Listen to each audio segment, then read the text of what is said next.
Hi guys, ಎಲ್ಲರೂ ಹೇಗಿದ್ದೀರಾ? ನಾನು ನಿಮ್ಮ ಗಣೇಶ ಎಸ್. ಇವತ್ತಿನ ಬ್ಲಾಗನ್ನು ಶುರು ಮಾಡೋಣವಾ?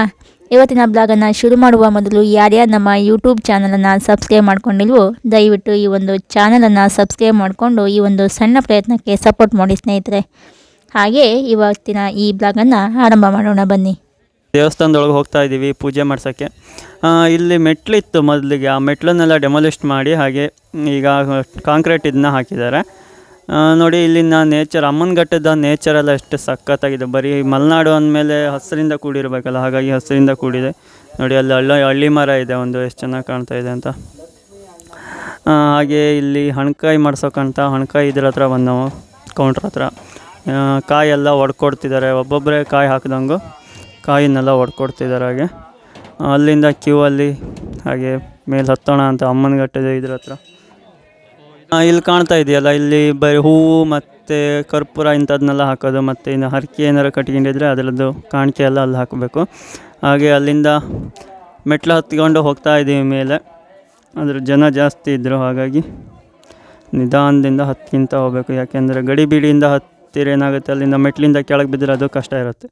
ನೋಡಿ ಮೆಟ್ಲು ಹತ್ಕೊಂಡು ಹೋಗ್ಬೇಕಾದ್ರೆ ಹಾಗೆ ಜನ ರಶ್ ಇದೆ, ಹಾಗಾಗಿ ನಿಧಾನವಾಗಿ ಹತ್ಕೊಂತ ಹೋಗ್ತಾ ಇದ್ದವು. ಹಾಗೆ ಎದುರುಗಡೆ ಇರೋ ನೇಚರ್ನ ನೋಡಿದೆವು. ನೇಚರಲ್ಲಿ ಎದುರುಗಡೆ ಗುಡ್ಡ ನೋಡಿ, ಅದು ಬರೀ ಕಲ್ಲು ಬಂಡೆಯಿಂದ ಕೂಡಿದೆ. ಫಸ್ಟಿಗೆ ದೇವ್ರು ಅಲ್ಲೇ ಇತ್ತು, ಹಾಗಾಗಿ ಅಲ್ಲಿಂದ ಇಲ್ಲಿಗೆ ಶಿಫ್ಟ್ ಆಗಿರೋದು. ನೋಡಿ ಜನ ಎಷ್ಟು ಚೆನ್ನಾಗಿದ್ದಾರೆ ಅಂತ. ನೋಡಿ ಇಲ್ಲಿ ತೋರಿಸ್ತಿದ್ದೀನಲ್ಲ, ಇದಿಷ್ಟು ಫಸ್ಟಿಗೆ ಅಲ್ಲೇ ಇತ್ತು ದೇವರು. ನೋಡಿ ಹಾಗೆ ಮುಂದೆ ಬಂದವು. ದೇವ್ರಿಗೂ ಇದ್ರ ಹತ್ರ ಕಾಣಿಕೆ ಹುಂಡಿಗೆ ಕಾಣಿಕೆ ಹಾಕಿದವು. ದೇವ್ರಿಗೆ ಇದ್ರನ್ನ ಅಲಂಕಾರ ಎಷ್ಟು ಚಂದ ಮಾಡಿದ್ದಾರೆ ನೋಡಿ.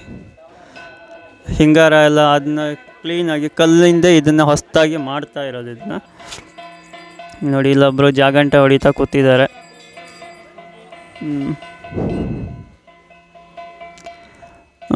ದೇವ್ರ ಹತ್ರ ಮುಂದಕ್ಕೆ ಹೋಗೋಣ ಅಂದರೆ ಭಾರಿ ಜನ ಇದ್ದರು, ಹಾಗಾಗಿ ಒಂಚೂರು ಸ್ವಲ್ಪ ಹೊತ್ತು ನಿಂತ್ಕೊಂಡು ಆಮೇಲೆ ಹೋದವು. ದೇವರಿಗೆ ಕೈ ಮುಗಿದು ಅಲ್ಲಿ ನೋಡಿ ದೇವರಿಗೆ ಎಷ್ಟು ಅಲಂಕಾರ ಹೇಗೆ ಮಾಡಿದ್ದಾರೆ ಅಂತ. ಹೂವಿಂದನೇ ಅಲಂಕಾರ ಮಾಡಿದ್ದಾರೆ. ಫಸ್ಟಿಗೆ ಈ ಥರ ಇದ್ದಿಲ್ಲ, ಅದು ಹೇಗಿತ್ತು ಅಂದರೆ ಇಟ್ಟಿಗೆಯಿಂದ ಕಟ್ಟಿದ್ರು ಆಯಿತಾ. ಹಾಗೆ ಅಲ್ಲಿ ಮುಂದೆ ಪಾಸ್ ಹೋಗೋಣ ಅಂತ ಹೋಗ್ಬೇಕಾದ್ರೆ ಮಳೆ ಸ್ಟಾರ್ಟ್ ಆಯಿತು, ಹಾಗಾಗಿ ಅಲ್ಲೇ ನಿಂತ್ಕೊಂಡವು. ಅಲ್ಲೇ ಸುಮಾರು ಹೊತ್ತು ನಿಂತ್ಕೊಂಡು ಮಳೆ ನಿಲ್ಲ ತನಕ ನಿಂತ್ಕೊಂಡು ಆಮೇಲೆ ನೇಚರ್ನೆಲ್ಲ ನೋಡ್ಬೇಕಾದ್ರೆ ಮಳೆ ಅದರಲ್ಲಿ ಯಾವುದೇ ಕಾರಣಕ್ಕೂ ಮರ ಗಿಡ ಏನೂ ಕಾಣ್ತಾ ಇಲ್ಲ. ಹೇಳಬೇಕಂದ್ರೆ ಎದುರುಗಡೆ ಇರೋ ಗುಡ್ಡ ಇದೆಯಲ್ಲ, ಅದು ಸಹ ಕಾಣ್ತಾ ಇಲ್ಲ. ನೋಡಿ ಜನ ಎಲ್ಲ ಅಲ್ಲೇ ನಿಂತರು, ಮಳೆಯಿಂದ ಎತ್ತಲಾಗೂ ಹೋಗಂಗಿಲ್ಲ, ಹಾಗಾಗಿ ಅಲ್ಲೇ ಸ್ಟ್ರಕ್ ಆದರೆ ಎಲ್ಲರೂ. ಜಾತ್ರೆಗೆ ಬರ್ಬೇಕಾದ್ರೆ ಜನಜಂಗುಳಿನೇ ಜಾಸ್ತಿ ಆಗಿತ್ತು. ಹಾಗೆ ಕೆಳಗಡೆಯಿಂದ ಜನ ಕ್ಯೂ ಅಂದರೆ ಸರ್ತಿ ಸಾಲಲ್ಲಿ ನಿಂತಿತ್ತು. ಹಾಗೆ ಬೆಣ್ಣೆ ಕದಿಯೋದಿರ್ಬೋದು, ಬೆಣ್ಣೆ ಹೊಡೆದಿದ್ರು, ಅದನ್ನೆಲ್ಲ ಕೀಳ್ತಾ ಇದ್ದವು ನೋಡಿ. ಅದರಲ್ಲೂ ನಮ್ಮವರು ಒಬ್ಬರು ಕದೀತಾ ಇದ್ದಾರೆ ನೋಡಿ ಹೇಗಂತ ಬೆಣ್ಣೆನ. ಹಾಗೆ ಇನ್ನೊಂದು ಸರಿ ದೇವ್ರ ಹತ್ರ ಬಂದು ಕೈ ಮುಗಿದು ಮತ್ತು ಬೇಡ್ಕೊಂಡು ಅಡ್ಡಬಿದ್ದು ಹಾಗೆ ಮುಂದೆ ಪಾಸ್ ಆದವು. ಮುಂದೆ ಪಾಸ್ ಆಗ್ತಾ ಇರಬೇಕಾದ್ರೆ ಎದುರುಗಡೆ ಗುಡ್ಡ ನೋಡಿದ್ರೆ ಗುಡ್ಡನೇ ಕಾಣ್ತಾ ಇಲ್ಲ. ಅದರಲ್ಲೂ ಮುಸ್ಕಿಂದ ಎಲ್ಲದು ಮುಚ್ಕೊಂಡಿತ್ತು. ಹಾಗೆ ಇಬೇನಿ ಅಂತಾರಲ್ಲ, ಈ ಹವೆ ಹೇಳುತ್ತಲ್ಲ ಮಳೆ ಬಂದ್ಕೂಳೆ, ಆ ಥರ ಹವೆ ಎದ್ದು ಎಲ್ಲ ಮುಚ್ಕೊಂಡಿತ್ತು. ಅಮ್ಮನಘಟ್ಟದಿಂದ ಪೂಜೆ ಎಲ್ಲ ಮುಗಿಸ್ಕೊಂಡು ಬರ್ಬೇಕಾದ್ರೆ ಅಲ್ಲಿ ಒಂದು ಜಿಲೇಬಿ ಅಂಗಡಿ ಇತ್ತು. ಆ ಜಿಲೇಬಿ ಅಂಗಡೀಲಿ ಜಿಲೇಬಿ ಬಿಡೋಕ್ಕಂತ ರೆಡಿ ಮಾಡ್ತಾಯಿದ್ರು ನೋಡಿ. ಜಿಲೇಬಿ ಹೇಗೆ ಬಿಡ್ತಾಯಿದ್ದಾರೆ ಅಂತ ನೀಟಾಗಿ ಒಳ್ಳೆ ಸುಳ್ಳಿ ಸುಡ್ತಾ ಹೋಗ್ತಿದ್ದಾರೆ ಹೇಗಂತ ಅಲ್ಲ. ಅದರಲ್ಲೂ ಅಲ್ಲಿ ನಿಂತ್ಕೊಂಡು ಸುಮಾರು ಹೊತ್ತು ನೋಡಿ, ಅಲ್ಲೇನೋ ಕಟ್ಕೊಂಡ್ತೇನೋ ಗೊತ್ತಿಲ್ಲ, ಆದರೆ ಬೀಳಲಿಲ್ಲ ಲಾಸ್ಟಿಗೆ ಹಿಟ್ಟು ನೋಡಿ ಎಷ್ಟು ಚಂದ. ಹಾಗೆ ಬಿಡ್ತಾ ಹೋಗ್ತಾ ಇದ್ರು. ಹಾಗೆ ಸುತ್ತಲೂ 1-2 ಲೈನ್ ಬಿಡ್ತಿದ್ರು.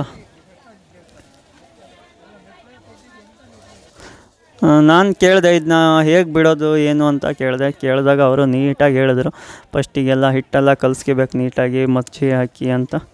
ಮಜ್ಜಿಗೆ ಅಥವಾ ಮೊಸರು ಹಾಕಿ ನೀಟಾಗಿ ಕಲಿಸ್ಕೋಬೇಕು. 3 ದಿನ ಇಟ್ಕೋಬೇಕು ನೀವು ಹೊಸ್ದಾಗಿ ಮಾಡೋರಾದರೆ ಅಂತ ಹೇಳಿದ್ರು.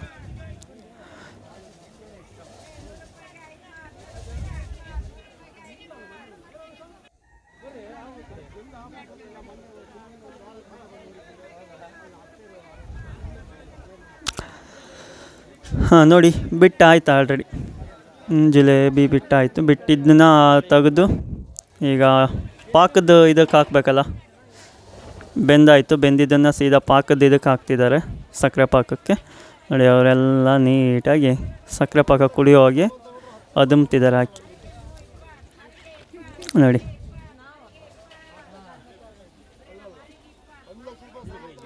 ಅದರ ಒಳ್ಳೆ ಟೇಸ್ಟ್ ಇತ್ತಪ್ಪ. ನಾನಂತೂ ಒಂದು 2-3 ಜಿಲೇಬಿ ತಿಂದೆ, ಸಖತ್ ಟೇಸ್ಟ್ ಇತ್ತು. ನೀವು ಕೂಡ ಏನಾದ್ರು ಅಮ್ಮನಘಟ್ಟಕ್ಕೆ ಬಂದಿದ್ದರೆ ಇದೇ ಥರ ಸಿಕ್ತಿತ್ತು ಜಿಲೇಬಿ, ಆಯಿತಾ. ನೋಡಿ ಅಲ್ಲಿಂದ ಸೀದಾ ಕೆಳಗಡೆ ಬಂದವು. ಇದು ದೇವ್ರ ಹೆಸರು ಬಂದುಬಿಟ್ಟು ಬೀರ ದೇವ್ರು ಅಂತ.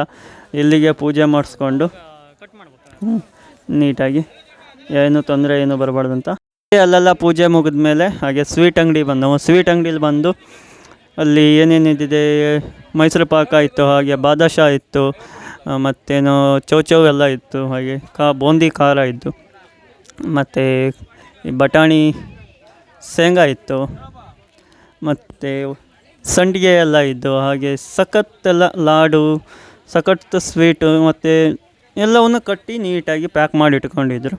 ಹಾಗೆ ನಾವು ಮಂಡಕ್ಕಿ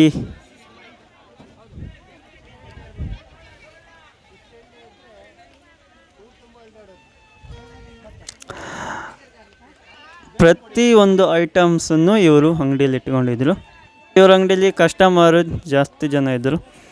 ಹಾಗಾಗಿ ನಾವು ನಮಗೂ ಮಂಡಕ್ಕಿ ಬೇಕು ಅಂತ ಹೇಳಿದೆವು. ಹಾಗೆ ಮಂಡಕ್ಕಿ ಎಲ್ಲ ತಗೊಂಡು ನಾವು ಕಟ್ಟಿಸ್ಕೊಂಡು ಸೀದಾ ಮನೆ ಕಡೆ ಬರೋಣ ಅಂತ ರೆಡಿ ಮಾಡ್ಕೊಂಡವು. ಹಾಗೆ ಇಲ್ಲಿಂದ ಇಳಿದು ಕೆಳಗಡೆ ಬರ್ಬೇಕಾದ್ರೆ ಇಲ್ಲೆಲ್ಲ ಹೂವಿನ ಅಂಗಡಿ ಇತ್ತು, ಹಾಗೆ ಕಾಯಿ ಇವರೆಲ್ಲ ಇಟ್ಕೊಂಡಿದ್ರು. ಹಾಗೆ ಐಸ್ ಕ್ರೀಮ್ ಇದ್ದು, ಹಾಗೆ ಐಸ್ ಕ್ರೀಮ್ ಒಂದು ತಗೊಂಡು ನೋಡಿ ಇಲ್ಲೊಬ್ಬರು ಹೂ ಬೇಕಾ ಅಂತ ಮಾರ್ತಾಯಿದ್ರು.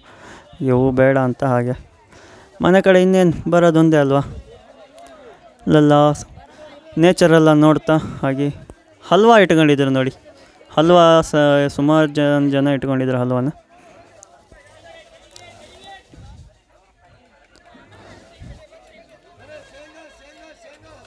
ಹಾಗೆ ಲೇಡೀಸ್ ಯೂಸ್ ಮಾಡೋ ಅಂಥ ಎಲ್ಲವನ್ನು ಇಟ್ಕೊಂಡಿದ್ರು. ಹಾಗೆ ಮೀನು ಅಂಗಡಿ ಬಂದವು. ಮೀನು ಅಂಗಡೀಲಿ ಥರದ ಮೀನೆಲ್ಲ ಇದ್ದು. ಅದು ಮೀನಿನ ಒಂದು ಹೆಸರು ನನಗಂತೂ ಗೊತ್ತಿಲ್ಲ, ಆದರೆ ನನಗೆ ಗೊತ್ತಿರೋದು ಒಂದು 2-3 ಮೀನಿನ ಹೆಸರು ಗೊತ್ತು ಅಷ್ಟೇ.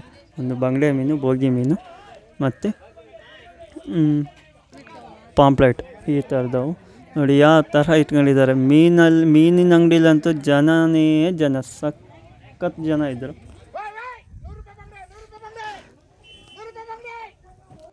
ನೋಡಿ ಎಲ್ಲರೂ ಮೀನು ವ್ಯಾಪಾರ ಮಾಡ್ತಾನೆ ಇದ್ದಾರೆ. ಮೀನು ಅದು ಎಷ್ಟು 100 ರೂಪಾಯಿ 1 kg ಅಂತ ಹೇಳ್ತಾಯಿದ್ರು.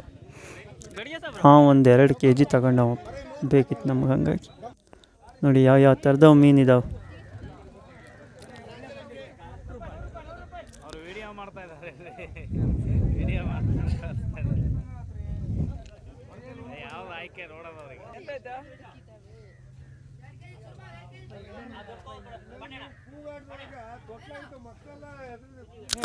ಎಷ್ಟೆಷ್ಟು ದೊಡ್ಡ ಮೀನು ಬೇಕಾಗಿತ್ತು ಅಷ್ಟು ದೊಡ್ಡ ಮೀನೆಲ್ಲ ಇದ್ದು.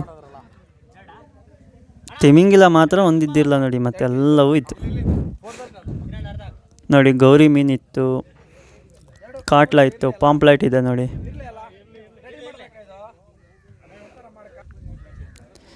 ಮತ್ತು ನಮಗೆ ಬೇಕಾಗಿರೋ ಸಣ್ಣ ಬೋಗಿ ಮೀನಿದೆ ನೋಡಿ. ಅಲ್ಲಿಂದ ಹಾಗೆ ಮುಗಿಸ್ಕೊಂಡು ಸೀದಾ ಮನೆಗೆ ಬಂದೆವು. ಮನೆಗೆ ಬಂದಾಗ ಆಕಾಶ ನೋಡ್ಬೇಕಾದ್ರೆ ಆಕಾಶದಲ್ಲಿ ವಿಮಾನ ಬೇರೆ ಹಾರಾಡ್ಕೊಂಡು ಹೋಗ್ತಾ ಇತ್ತು ನೋಡಿ.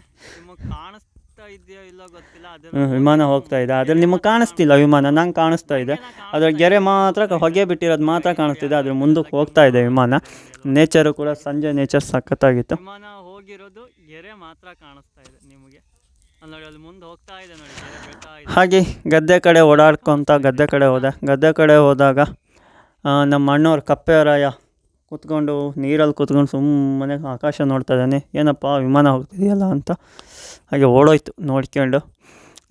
ಹಾಗೆ ಬಿಸಿಲು ಬಿಡ್ತಾ ಇತ್ತು. ಹಾಗೆ ಕುಕ್ಕ ಬೇರೆ ಹಾರಾಡ್ಕೊಂಡು ಹೋಗ್ತಾ ಇದೆ ನೋಡಿ. ಎಲ್ಲ ಕಡೆ ಮೋಡ ಕವಿದ ವಾತಾವರಣ ಉಂಟು. ಮಳೆ ಅಂತೂ ಬಂದಿಲ್ಲ, ಮೋಡ ಕವಿದ ವಾತಾವರಣ ಉಂಟು ಅಷ್ಟೆ. ಅಮ್ಮನಗಡ್ದಲ್ಲಂತೂ ಮಳೆ ಅಂದರೆ ಮಳೆ. ನನ್ಕೊತಾನೆ ನಾವು ಪೂಜೆ ಮಾಡ್ಸೋಕೆ ಹೋಗಿದ್ದೀವಿ. ಬರ್ಬೇಕಾದ್ರೂ ನನ್ಕೊತಾನೆ ಬಂದಿದ್ದೀವಿ. ಹಾಗೆ ಗದ್ದೆ ಹತ್ರ ನಿಂತ್ಕೊಂಡು ನೋಡೋ ತನಕ ಮನೆ ಹತ್ರ ಎಲ್ಲ ಮಳೆ ಅಂದರೆ ಮಳೆ ಬರ್ತಾಯಿತ್ತಾ. ಈಗ ಪ್ರಸಾದ ತಂದಿದ್ದೆಲ್ಲ ಗದ್ದೆಗೆ ಹಾಕಬೇಕಲ್ಲ, ಹಾಗಾಗಿ ಗದ್ದೆಗೆ ಹಾಕಕ್ಕಂತ ಬಂದದ್ದು. ದೇವ ಪ್ರಸಾದನೆಲ್ಲ ಗದ್ದೆಗೆ ಹಾಕಾಯಿತು. ಸ್ನೇಹಿತರೆ, ಇನ್ನು ಈ ವಿಡಿಯೋದ ಮುಂದುವರೆದ ಭಾಗವನ್ನು ನಾವು ನಾಳೆಯ ಬ್ಲಾಗಲ್ಲಿ ನೋಡೋಣ ಸ್ನೇಹಿತರೆ. ನಾವು ಅಮ್ಮನಘಟ್ಟ ಜಾತ್ರೆ ಹಬ್ಬಕ್ಕೆ ಯಾವ್ದು ಸ್ಪೆಷಲ್ ಅಡುಗೆ ಮಾಡಿದ್ದೀವಿ ಏನು ಎಂಬುದನ್ನು ನಾನು ನಿಮಗೆ ಮುಂದಿನ ಬ್ಲಾಗಲ್ಲಿ ತೋರಿಸ್ತೀನಿ ಸ್ನೇಹಿತರೆ. ಹಾಗೆ ಸ್ನೇಹಿತರೆ, ಈ ವಿಡಿಯೋ ನಿಮಗೆ ಇಷ್ಟವಾಗಿದ್ದಲ್ಲಿ ನಮ್ಮ ಯೂಟ್ಯೂಬ್ ಚಾನಲನ್ನು ಈ ಒಂದು ಸಣ್ಣ ಪ್ರಯತ್ನಕ್ಕೆ ಸಪೋರ್ಟ್ ಮಾಡಿ ಸ್ನೇಹಿತರೆ. ಅವರು ಮುಂದಿನ ಬ್ಲಾಗಲ್ಲಿ ಮತ್ತೆ ಭೇಟಿಯಾಗೋಣ. ಅಲ್ಲಿಯವರೆಗೆ ಎಲ್ಲರಿಗೂ ಶುಭವಾಗಲಿ.